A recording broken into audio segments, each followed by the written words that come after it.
Karibu na Mungu akubariki. Amina. Sisi sote tukaribie na Mungu atubariki. Watakao tufuata kwenye runinga, wenye kuwa mbali, wenye kuwa karibu na sisi, nanyi pia hatukuwasahau kwa siku ya leo. Mungu awabariki na azidi kuwalinda. Imefika wakati mzuri wa kusikia neno. Acha tumtie mhubiri wetu wa siku ya leo katika mikono ya Mungu. Mungu amuwezeshe na anene ndani mwake. Tuombe. Mungu mtakatifu, Mungu Alfa, Mungu Omega, tumefika wakati mzuri wa kusikia neno lako, na ndio mkate wa uzima. Tuambia mtu hawezi kuishi kwa chakula, bali anaweza kuishi kwa neno la Mungu. Mungu uwe pamoja nasi, utuwezeshe. Tunakemea kila aina ya pepo yenye itaweza kutuzuru hapa Bwana. Mungu uwe pamoja nasi. Tunakuonesha mhubiri wa leo, tunamtia mikononi mwako. Umuongozi. Acha malaika wako, acha Roho Mtakatifu anene ndani mwake Mungu. Lile ulilotuandalia kwa siku ya leo, ile mkate wa uzima uliotuandalia kwa siku ya leo, uweze kuchenga nafsi zetu Bwana. Nasi pia Mungu usituache kamwe. Utufungule masikio ya kiroho kama vile ya kimwili, ili neno la leo lipate nafasi katika nafsi zetu. Bwana uwe pamoja nasi na utuwezeshe. Tunaomba katika jina takatifu la Bwana na Mwokozi wetu Yesu Kristo. Amen. Amen. Mhubiri uwe karibu na Mungu awe pamoja nao. Asante. Tunashukuru Mungu ambaye ametupatia tena neema ya kuonana asubuhi ya leo. Bila kukawia tusome katika Injili kama alivyoandika Mathayo mtakatifu. Haya ni maneno ya Yesu ambaye aliambia wanafunzi wake. Ile sura yake ya 6, verse yake ya 24. Mathayo 6:24. Hakuna mtu awezaye kutumikia mabwana wawili.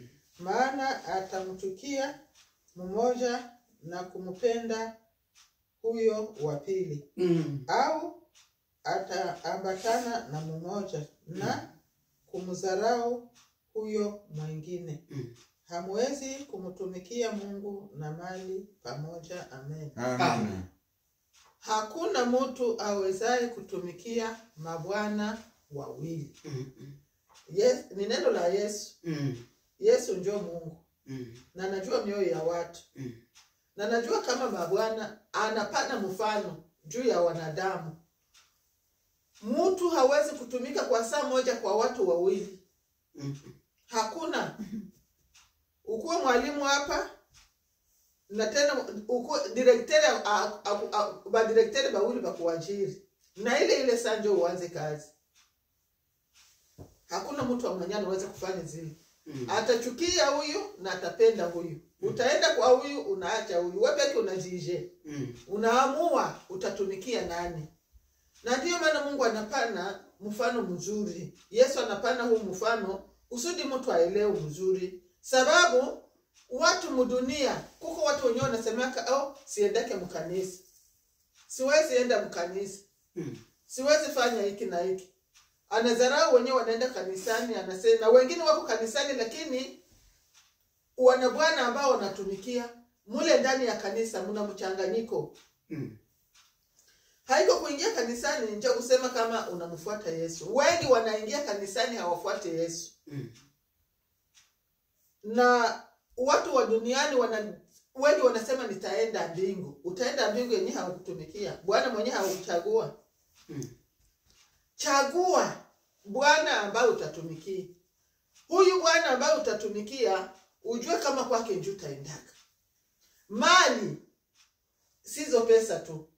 Kila kitu mtu alicho nacho ni mali yake.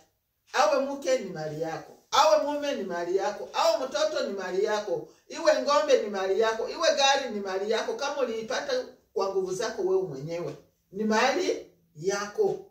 Ili ambao unakuwa nayo, iwe shamba ni mali, sizo pesa tu. Sasa anasema hakuna mtu awezaye kutumikia Mungu na mali pamoja.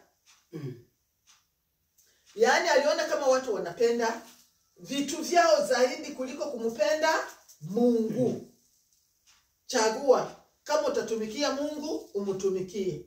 Kama utaenda mali yako, enda katika mali yako. Kuwa na pesa sio mubaya, kuwa na mali sio mubaya. Lakini yale mali yasikutoshe katika uwepo wa Mungu, yasikutoshe katika neema ya Mungu.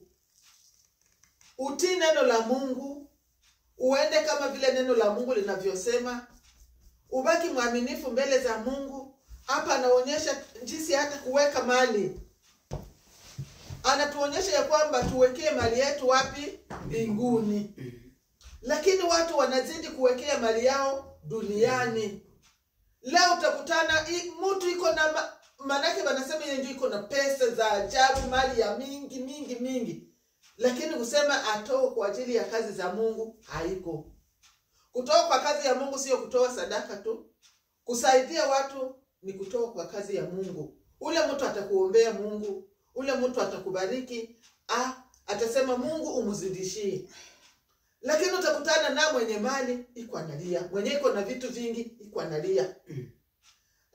Na hizi siku za mwisho Paulo naye akaandikia Timotheo, barua ya pili ya Paulo kwa Timotheo, ile verse yake ya 3, ile sura yake ya 3 verse ya kwanza.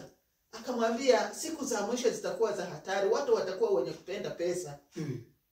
Na leo sasa njoo hatari.